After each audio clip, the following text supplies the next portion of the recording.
I know you're just sitting here waiting to see what happens, but yeah, I've been watching you.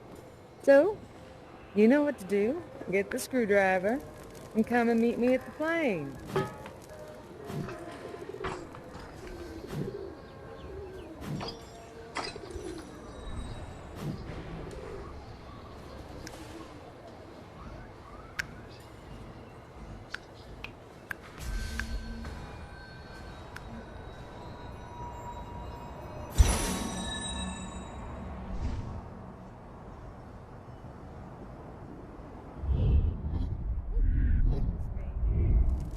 All right, Fred, let's get this hatch off.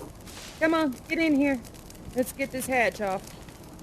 No, it's been awful challenging recently. Now, the bottom one, you don't forget the bottom one. All right. Do you want to use a can opener? Does this look like a can to you? I don't think so.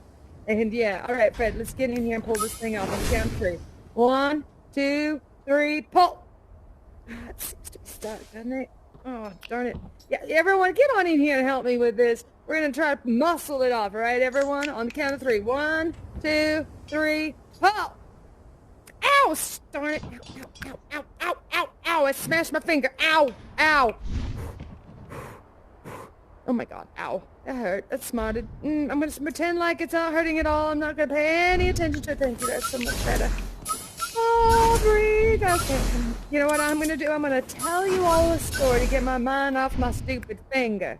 All right? I'm going to tell you about the first time I ever felt like I was flying. I must have been 7 years old. Went down to my grandmother's cellar. And in the cellar there was this sled. It was all broken and moldy. And I spent all summer fixing it up. And then my sister Midge and I, we waited all winter for it to snow. And when it did, we ran out of the house so fast. Grandma's yelling, "Don't you be belly flopping like them boys." I didn't pay her no mind. We ran to the highest hill we could find, just like this one here. It's very high, isn't it? It gives your belly a little butterflies, right? We ran to the super high hill. Yes, exactly. And we belly flopped on that sled. We slid down that hill all the way down to the bottom. But at the bottom, there was a road. And around that road came a horse and buggy. I kid you not, slid right underneath that horse's belly. I scared the horse more than I thought I'd scare myself. I brushed myself off. I looked up at the sky and I yelled to my sister Midge, "It feels like I'm flying." And then I thought, why is that the domain of men? Women should try as men have tried. And if they fail, well, let their failure be but a challenge to others. Exactly. And that is probably why I am the famous Amelia Earhart today. Thank you so much. Oh, what a joy. So, what would you like to do, Fred? Would you like to go into the past and think about a memory? Would you like to go down to the pools and let me give you a tour? Would you like to go to the island and do a little hula dance? What do you think, Fred? What's your preference? You choose. You want to go where?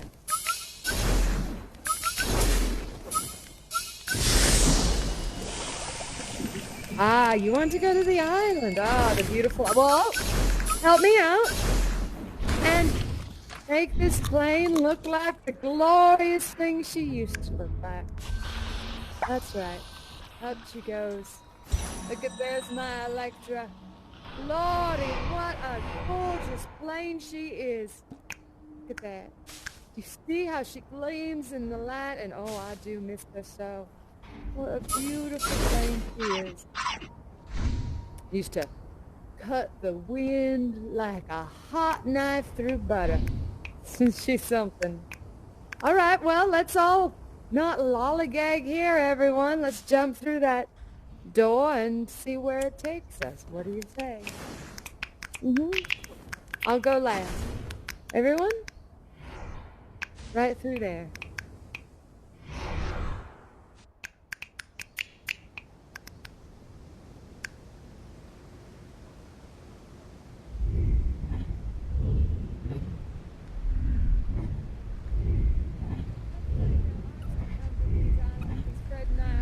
Come to these islands. Where is Fred? Where'd Fred go?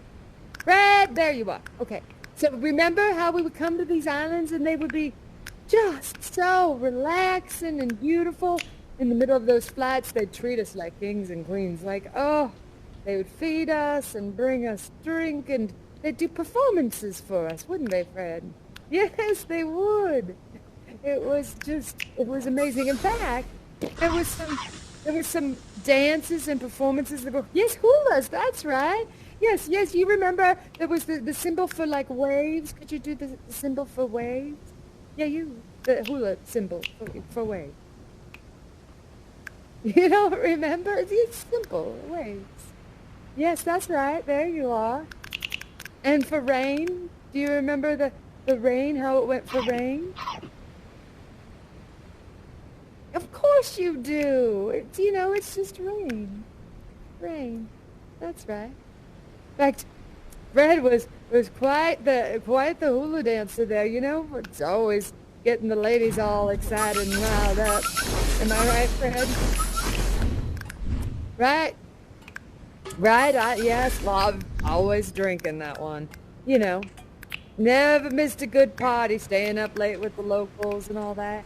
Yeah, no, there was rain, and then there was the sunrise, and the sunset. That's right. And all of these songs would tell a story, a lovely story about, well, why don't you do it, Fred? Come on up here and do a little hula dance.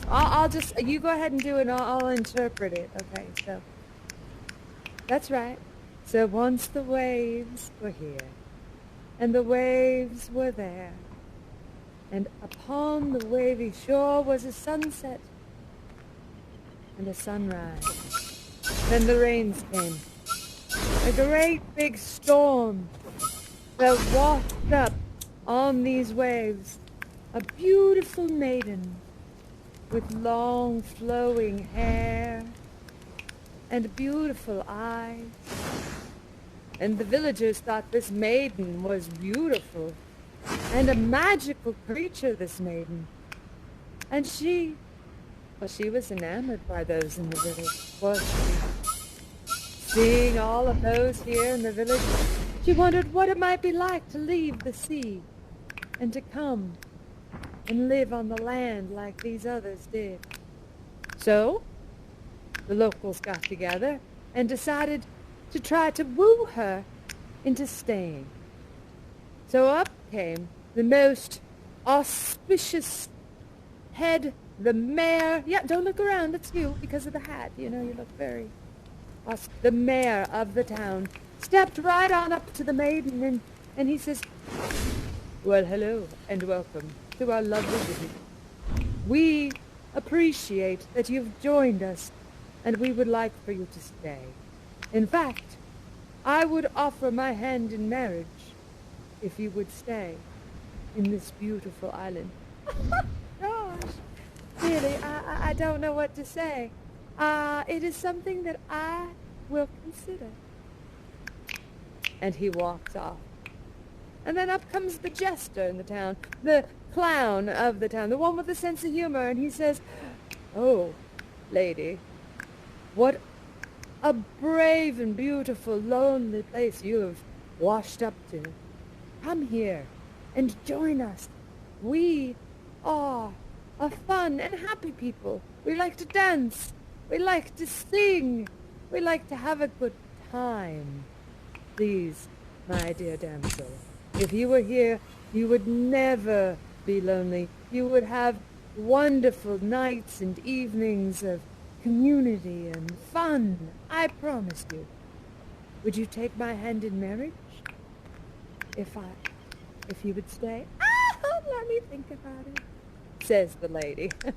Says our beautiful maiden washed up from the sea. Maybe she has a tail, maybe she doesn't. And then up comes the beautiful maiden from the town, who's the most beautiful in the town until this lovely creature washed ashore. And she says, oh, please stay. Please stay, because I could use a friend. I would love to have a friend to talk to, and who would understand what it's like to live here. And I would like to understand what it's like to live in the sea. Please, stay. Well, I cannot offer you my hand, I would offer you the hand of my brother. You see, my brother is a ship captain back there. Come closer. Come closer, Gerald. This here is Gerald, my brother. He's a ship captain. He could take you out to sea sometimes when you get lonely, but then you could stay here and be my friend. And he's very clever, if somewhat violent. Oh, well, I will think about it. But thank you for the generous offer. And Gerald says, I hope you will consider it. See, he's awfully quiet this time.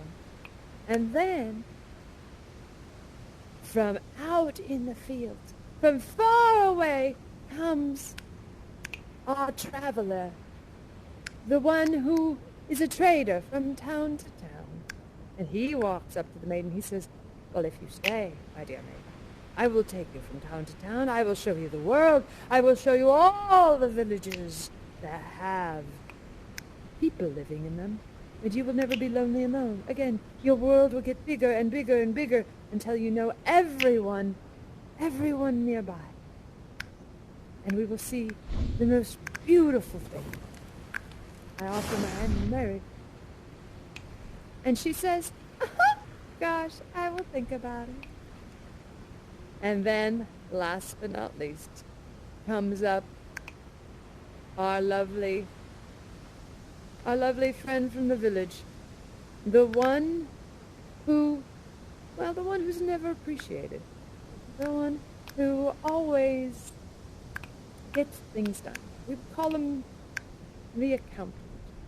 And the accountant says, well, I have all the money here, and I will shower you with riches, should you choose to stay and be my wife. And she says, I will think about it.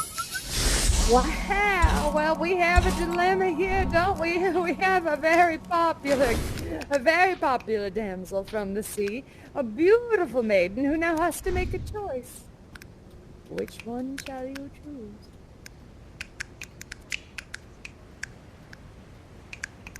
Oh, walk on up to them so they know for sure that you've chosen them.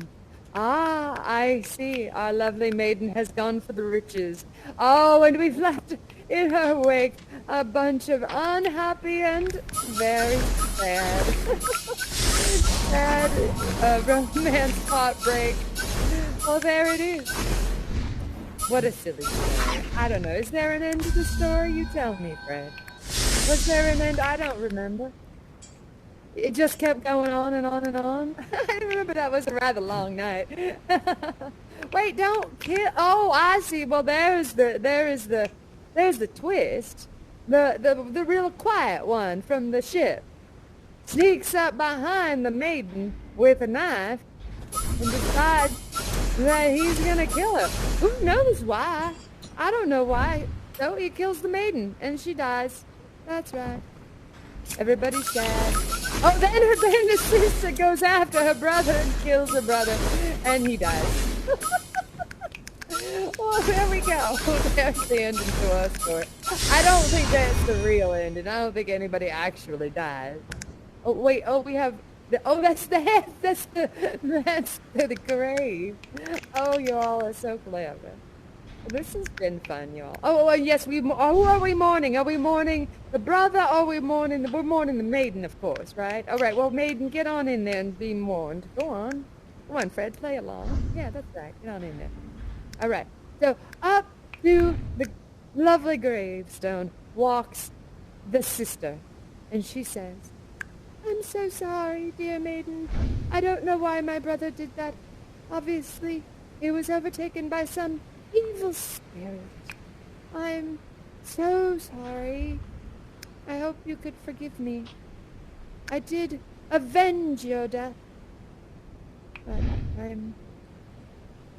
there's nothing I can do to bring you back. And then the mayor of the town, our lovely mayor, says, oh, I am so sorry that you came to this town and died in our village. Won't that I could return you back to the way you were before? I would. And then up comes our humorous gentleman who says, if I could make you laugh, so no one would shed a tear, I would do so.